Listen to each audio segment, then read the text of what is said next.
West ইন্ডিজের বিপক্ষে one day সিরিজে হোয়াইট ওয়াশ হওয়ার পর বাংলাদেশের সামনে এবার টি-20 চ্যালেঞ্জ। ওয়ানডের ব্যর্থতা সাদা বলের এই ফরম্যাটে ঘোচানোর লক্ষ্যে সেন্ট ভিনসেন্টে পৌঁছে প্রথমবারের মতো অনুশীলনে বাংলাদেশ দল। প্রথম ও তৃতীয় ওয়ানডেতে বড় সংগ্রহ স্কোরবোর্ডে জমা করে বাংলাদেশ, কিন্তু বোলাররা তা ডিফেন্ড করতে পারেননি। বিশেষ করে শেষ ওয়ানডেতে 321 রান করেও জিততে পারেনি বাংলাদেশ, তাই বোলারদের সামর্থ্য প্রশ্নবিদ্ধ হয়েছে আরও বেশি।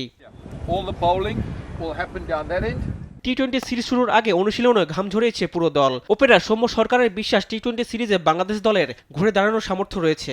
পরশু থেকে আমাদের টি-20 সিরিজ শুরু হচ্ছে, তো কারা বড় টিম কারা ছোট টিম সেটা থেকে বড় কথা হচ্ছে কারা 20টা ওভার ভালো খেলবে, 40টা ওভার ভালো খেলবে মাঠে।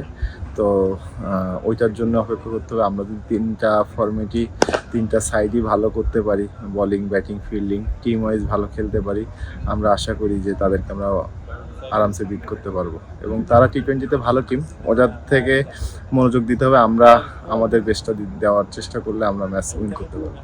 আরেকটা জিনিস, আমরা নর্মালি ওয়ানডে ক্রিকেটে আমরা বরাবর ভালো খেলে আসছিলাম, কিন্তু লাস্ট দু একটা সিরিজ আমাদের ভালো যায়নি।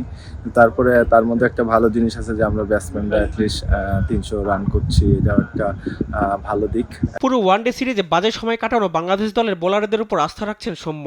আমাদের বোলাররা সবসময় ভালো করে আসতেছিল, এই সিরিজটাতে হয়তো একটু তারা স্ট্রাগল করছে। আমার কাছে মনে হয়, আশা করি তারা সামনে টি-20তে কামব্যাক করবে। অ্যান্ড তার পাশাপাশি আমরা ব্যাটসম্যানরা যারা রান করছিলাম বা রান করছে সবাই, যেহেতু আমরা ওয়ানডেতে 300 রান করছি, এখানে যদি তারা সেটা ধারাবাহিক বজায় রাখতে পারে তো বোলার আর ব্যাটসম্যানগুলোতে ভালো টুর্নামেন্ট হবে। 16 ডিসেম্বর কিংস্টাউনে শুরু হবে 3 ম্যাচ সিরিজের প্রথম টি-20। রিফাত আঞ্জুম, দেশ টিভি, স্পোর্টস ডেস্ক।